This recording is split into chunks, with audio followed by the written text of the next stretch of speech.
Hello friend, welcome to my channel.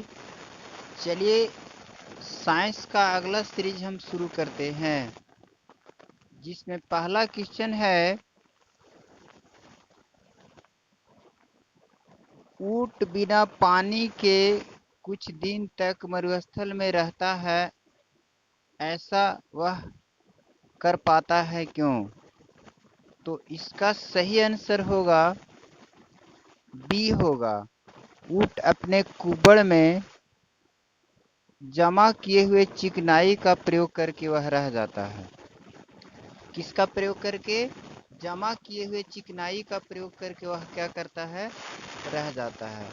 अगला question है कि निम्नांकित भोजन में से किससे प्रति ग्राम सर्वाधिक ऊर्जा प्राप्त होती है? तो इसका सही आंसर होगा बी, यानी प्रति ग्राम सर्वाधिक ऊर्जा किससे प्राप्त होती है? वसा से प्राप्त होती है। अगला क्वेश्चन है, विटामिन शब्द किसने प्रतिपादित किया था? तो इसका सही आंसर हो जाएगा फंक। किसने? फंक ने विटामिन शब्द को प्रतिपादित किया था। आगे हम चलते हैं।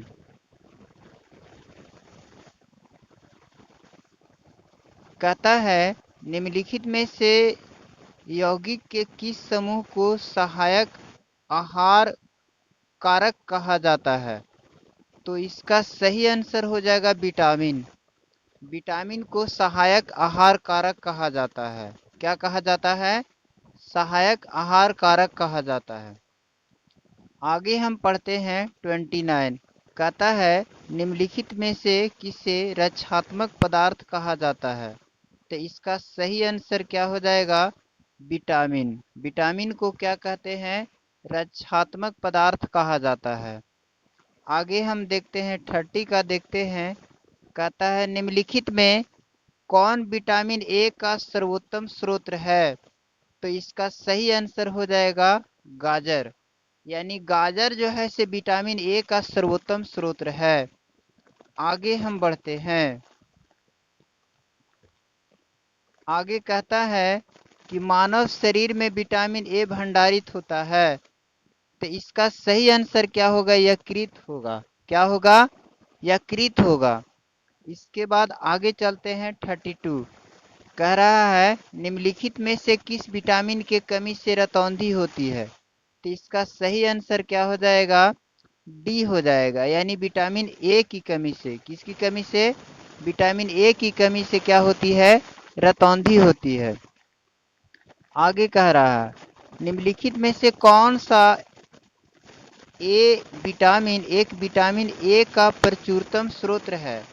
तो इसका सही आंसर हो जाएगा आम। आम विटामिन ए का प्रचुरतम क्या है? स्रोत है। आगे बढ़ते हैं। कहता है, थायमीन है। क्या है? इसका सही आंसर हो जाएगा विटामिन बी1। यानी विटामिन बी1 का रासायनिक नाम क्या है? थायमीन है। आगे देखते हैं, निम्नलिखित विटामिन में से किसमें कोबाल्ट होता है? तो इसका सही आंसर हो जाएगा विटामिन बी12 में क्या पाया जाता है? कोबाल्ट पाया जाता है। 36। शुष्का क्या बोलते हैं? शुष्का छिकोप का मनुष्यों में प्रकोप किस विटामिन की कमी से होता है? तो इसका सही आंसर क्या हो जाएगा? विटामिन सी हो जाएगा। क्या हो जाएगा? विटामिन सी हो जाएगा। 37। साइनोकोबालामिन है। तो इसका सही आंसर हो जाएगा विटामिन बी12। क्या हो जाएगा? Vitamin B12. आगे देखते हैं। आगे कह रहा है 38। विटामिन जो खट्टे फलों में पाया जाता है तथा चर्म को स्वस्थ रखने के लिए जरूरी है, इसका सही आंसर क्या हो जाएगा? ये इसका सही आंसर 38 का क्या हो जाएगा? Vitamin C. यानी खट्टे फलों में क्या पाया जाता है? विटामिन सी पाया जाता है। इसके बाद देखते हैं 39। कह रहा विटामिन सी का सबसे उत्तम स्रोत क्या है? तो आंवला हो जाएगा। क्या हो जाएगा? आंवला। आगे है 14। निम्नलिखित में से किस विटामिन की कमी के कारण मसूड़ों से रक्त आता और दांत हिलने लगता है? तो इसका सही आंसर हो जाएगा विटामिन सी। आगे देखते हैं, विटामिन सी का रासायनिक नाम क्या है? तो इसका सही आंसर हो जाएगा एस्कॉर्बिक अम्ल। कहता है 42, निम्नलिखित विटामिन में से कौन सा शरीर में भंडारित नहीं होता है? तो इसका सही आंसर हो जाएगा विटामिन सी शरीर में भंडारित नहीं होता है। आगे हम पढ़ते हैं 43, कौन सा कौन सा विटामिन प्रतिरक्षा प्रदान करता है? तो इसका सही आंसर हो जाएगा विटामिन ए। अगला है 44, निम्नलिखित में कौन सा विटामिन जल में घुलनशील है? तो इसका आंसर क्या हो जाएगा? विटामिन क्या बोलते हैं, विटामिन सी। विटामिन बी और सी जल में क्या होता है? घुलनशील होता है। आगे देखते हैं, सूर्य के प्रकाश के संपर्क में आने से निम्नलिखित विटामिन में से किसका संश्लेषण होता है? तो डी का। किसका संश्लेषण होता है? डी का। 46 का सी, मछलियों के यकृत के तेल में किसकी प्रचुरता होती है? तो इसका सही आंसर हो जाएगा, ये क्या बोलते हैं, विटामिन डी। मछली के तेल में यकृत में क्या होता है? विटामिन डी पाया जाता है। अगला है क्या बोलते हैं, कोले कैल्सीफिरोल रासायनिक नाम है किसका? तो इसका सही आंसर हो जाएगा विटामिन डी। क्या हो जाएगा? Vitamin D. आगे देखते हैं, विटामिन ई का रासायनिक नाम क्या है? तो इसका सही आंसर क्या हो जाएगा? टेकोफेरॉल। क्या हो जाएगा?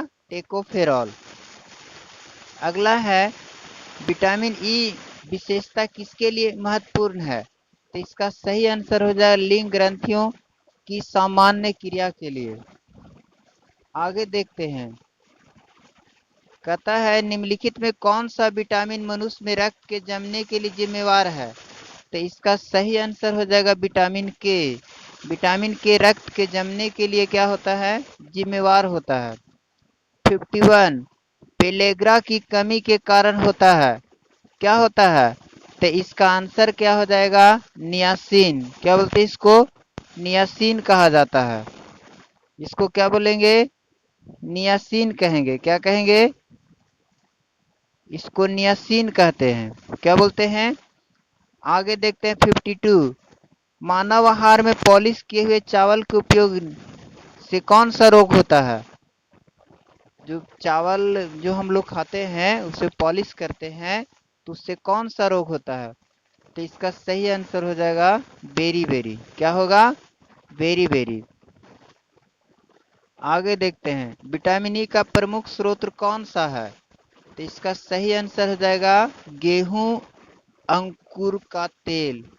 अगला, दांतों में निम्नलिखित में से क्या होता है? तो इसका सही आंसर क्या हो जाएगा? बी हो जाएगा कैल्शियम। क्या होता है? कैल्शियम। आगे देखते हैं, निम्नलिखित में से किस तत्व का संबंध दांतों की विकृति के साथ है? तो इसका सही आंसर क्या हो जाएगा? फ्लोरीन। क्या हो जाएगा? फ्लोरीन।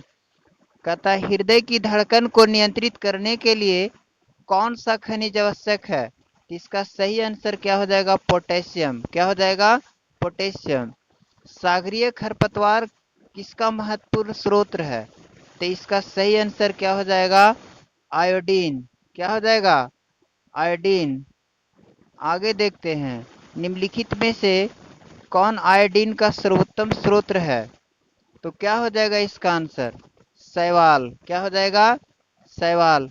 आगे कहता है, उपस्थित तथा हड्डियों के निर्माण और संप्रेषण में आवश्यक तत्व क्या हो जाएगा? तो इसका सही आंसर क्या हो जाएगा?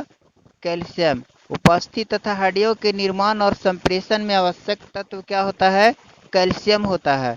तो दोस्तों मिलते हैं अगले क्लास में। इस तरह क्लास चलते रहेगी, कभी आर्ट्स का कभी साइंस का इम्पोर्टेंट क्वेश्चन हम लेकर के आते रहेंगे और क्वालिटी और कंटेंट में परिवर्तन किया जाएगा।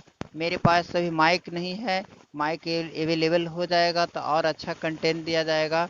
और मैथ और रीजनिंग के लिए आप लोग चिंता नहीं करें, मैथ और रीजनिंग का बहुत बेहतरीन क्लास हम लेंगे। थोड़ा सा मेरे पास बोर्ड का प्रॉब्लम है, वीडियो का शेयर और लाइक सब्सक्राइब करने में कमी नहीं करें। धन्यवाद। अब मिलते हैं अगले वीडियो में।